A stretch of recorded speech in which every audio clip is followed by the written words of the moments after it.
कल शायद मैं वहाँ चली जाऊँ। फ्यूचर के बारे में हम कितनी ज़्यादा बात करते हैं, काश ऐसा हो जाए, काश ऐसा हो जाए। सिंपल फ्यूचर टेंस, अगर आपने वो वीडियो नहीं देखी है तो जल्दी से उस वीडियो को देखिए। आज की वीडियो लेसन में हम डिस्कस करेंगे फ्यूचर कंटिन्यूअस टेंस। जब हम बात करते हैं कि फ्यूचर में कोई कार्य हो रहा होगा, कोई कार्य जारी रहेगा, तब हम फ्यूचर कंटिन्यूअस टेंस का यूज़ करते हैं। Hello and welcome to Incoach. मैं हूँ वंदना और आज की वीडियो लेसन में स्टडी करते हैं फ्यूचर कंटिन्यूअस टेंस।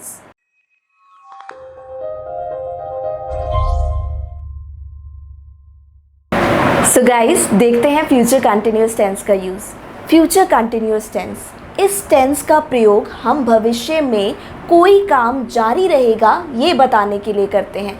भविष्य में जब आप बताना चाहते हैं कि कोई काम जारी रहेगा, जैसे कि कल वो मैच देख रहे होंगे, कल वह बाज़ार जा रही होगी, कल वह पढ़ाई कर रही होगी, फ्यूचर में कोई काम जारी रहेगा तो हम फ्यूचर कंटिन्यूअस टेंस का यूज़ करते हैं। फ्यूचर कंटिन्यूअस टेंस को आप पहचानेंगे कैसे? अगर वाक्य के अंत में रहा होगा, रहे होंगे या रही होगी, ये होगा तो फ्यूचर कंटिन्यूअस टेंस होगा। वाक्य के अंत में रहा होगा, रहे होंगे या फिर रही होगी, तो इसका मतलब हम फ्यूचर कंटिन्यूअस टेंस की बात कर रहे हैं, यानी कि फ्यूचर में कोई कार्य हो रहा होगा। अब देखते हैं फ्यूचर कंटिन्यूअस टेंस के सेंटेंसेस हम कैसे बना सकते हैं। अफर्मेटिव सेंटेंस, पॉजिटिव सेंटेंस आप कैसे बनाएंगे? सब्जेक्ट प्लस शैल या फिर will plus be plus verb की फर्स्ट फॉर्म, उसके साथ आईएनजी और फिर ऑब्जेक्ट, ये सेंटेंस स्ट्रक्चर है। इस सेंटेंस स्ट्रक्चर का यूज़ करके आप फ्यूचर कॉन्टिन्यूअस के जितने चाहे उतने ज़्यादा सेंटेंसेस बना सकते हैं। बस ये सेंटेंस स्ट्रक्चर आपको लर्न होना चाहिए। पहले सब्जेक्ट आएगा, प्लस उसके बाद विल या शैल, फिर बी, फिर वर्ब की फर्स्ट फॉर्म के साथ आईएनजी, उसके बाद ऑब्जेक्ट। अब शैल का प्रयोग हम कहाँ करते हैं? आई और वी के साथ शैल का प्रयोग, बाकी सबके साथ हम विल का यूज़ करते हैं। एग्जाम्पल देखिए, they shall be completing their project, वे अपना प्रोजेक्ट कंप्लीट कर रहे होंगे। अब आपके दोस्त हैं और आप सोच रहे हैं अरे यार उनके पास तो एक प्रोजेक्ट है, तो वो अपना प्रोजेक्ट कंप्लीट कर रहे होंगे, उसको फिनिश कर रहे होंगे। They shall be completing their project. He will be studying for his exam, वो अपनी परीक्षाओं के लिए पढ़ रहा होगा, मतलब फ्यूचर में कोई काम हो रहा होगा। He will be studying for his exam, वह अपनी परीक्षाओं के लिए पढ़ रहा होगा। He will be studying for his exam, पहले सब्जेक्ट आया, फिर उसके बाद विल बी, फिर वर्ब की फर्स्ट फॉर्म के साथ आईएनजी एंड देन ऑब्जेक्ट। ऐसे करके आप बहुत सारे सेंटेंसेस बना सकते हैं। अब देखते हैं फ्यूचर कंटिन्यूअस के नेगेटिव सेंटेंसेस आप कैसे बनाएंगे।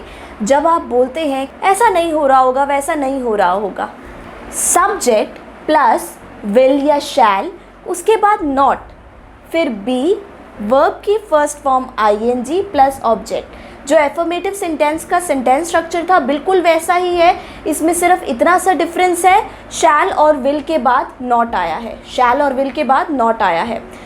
दे shall not be playing badminton, वो बैडमिंटन नहीं खेल रहे होंगे।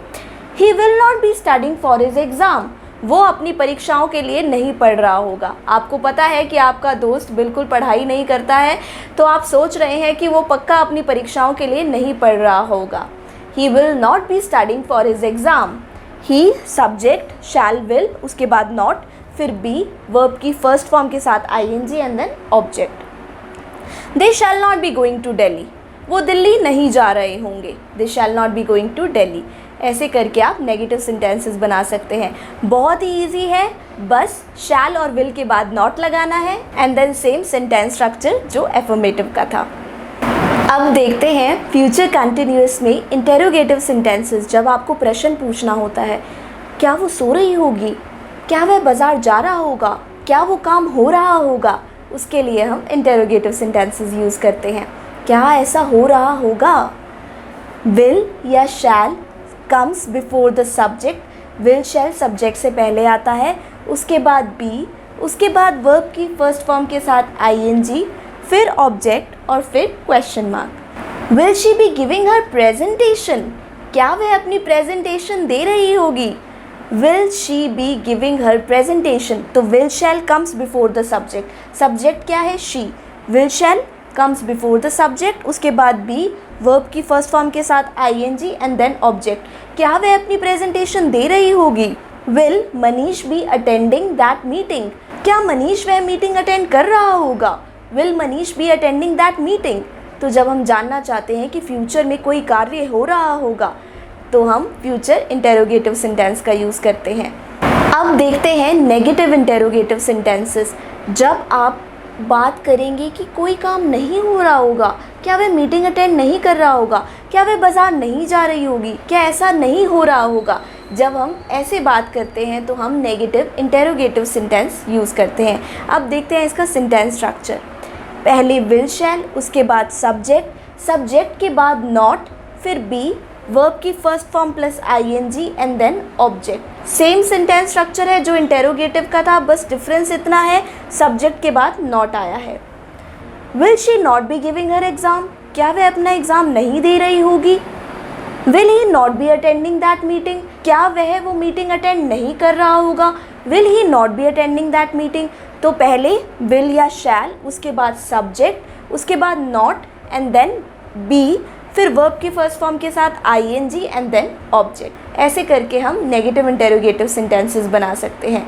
अब आप प्रैक्टिस कीजिए, कमेंट्स में मुझे सेंटेंसेस बनाकर बताइए। बहुत ही जल्द फ्यूचर परफेक्ट टेंस पर मैं आपके लिए एक वीडियो लाऊंगी। Please do like, share and subscribe our channel Hind coach. Thank you so much.